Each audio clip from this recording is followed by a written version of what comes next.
The world takes no notice of Lent. The people go to the butchers like dogs. This is from Our Lady of Lost of Lent, which would be about a century and a half ago. And we got to stop and think back a century and a half to the fast laws as they existed then.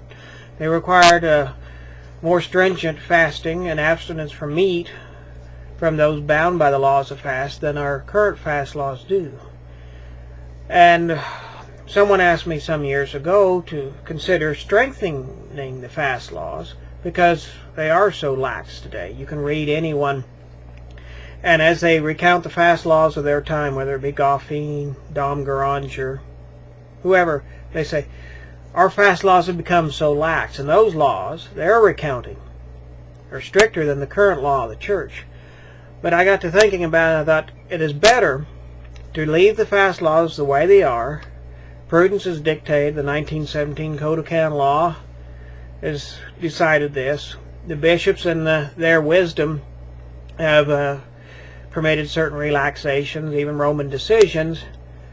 Why should I strengthen something, especially considering the problems of the apostasy today? Rather, let us keep the current fast laws of the church and then exhort people to try and do more than the law requires. Because let us recall what it says in sacred scripture. Unless you do penance, you shall all likewise perish.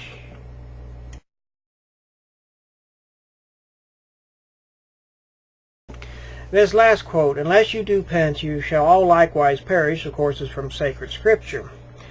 Pope Pius IX saw the secret of La Salette. Now, we have no access to it today. The secrets that are running around out there on the internet and elsewhere have been placed on the index, and we believe wisely so. But we can go to Pope Pius IX. Someone inquired, what is the secret of La Salette? He simply said, unless you do penance, you shall all likewise perish. That's all you need to know.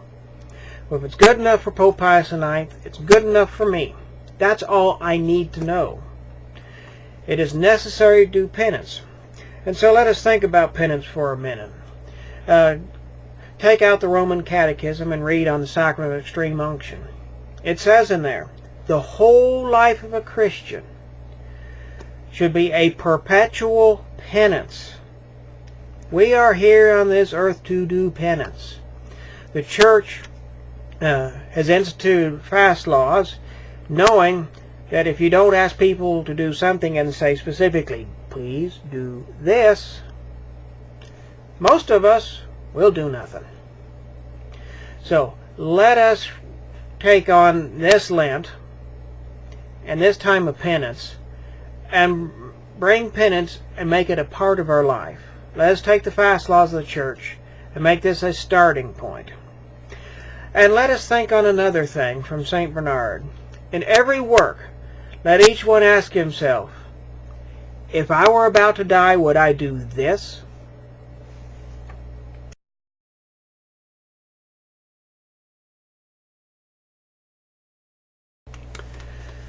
By observing the fast laws of the church, we take the virtue of penance, which is required by the law of God, and combine it with the virtue of obedience to the law of the church. So by fasting in accord with the church and obeying the laws of the church in regard to fast, we're combining two virtues, penance and obedience. Let us stop and think about it.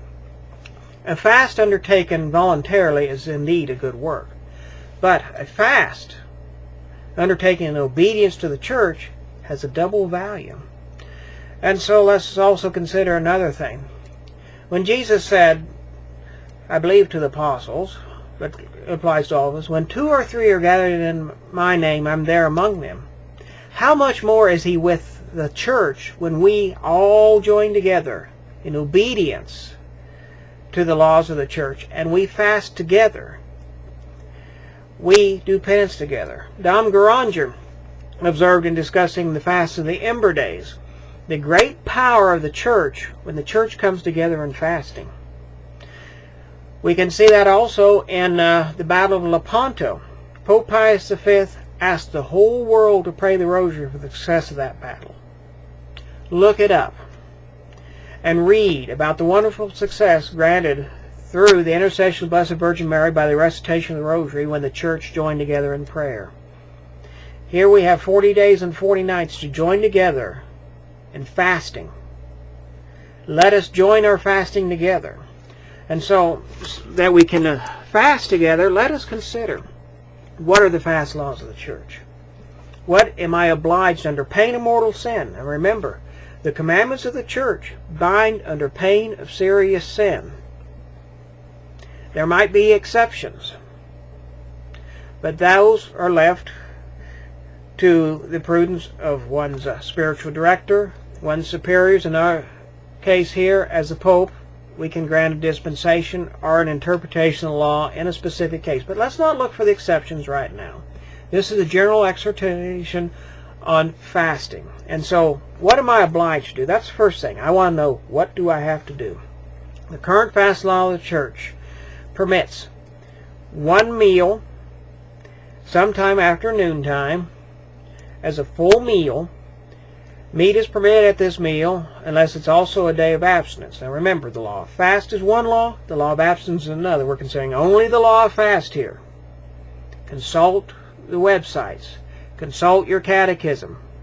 Educate yourself on what you're obliged to do. This is a short summary.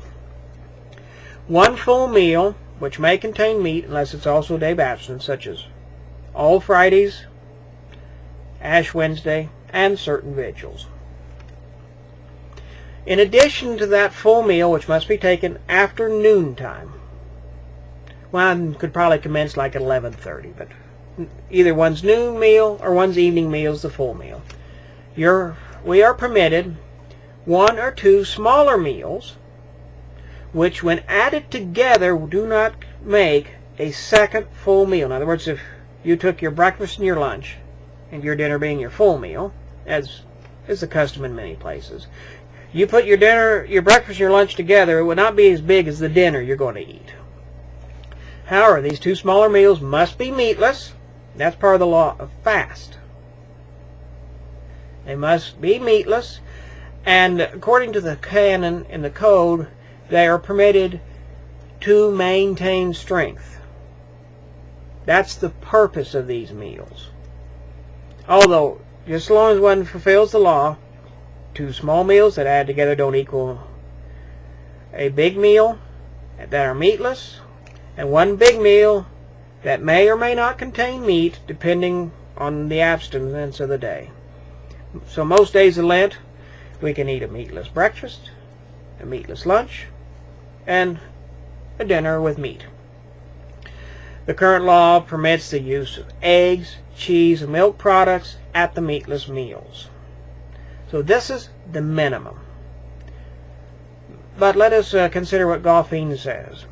To wish to feel no aggravation in fasting is not to wish to fast at all.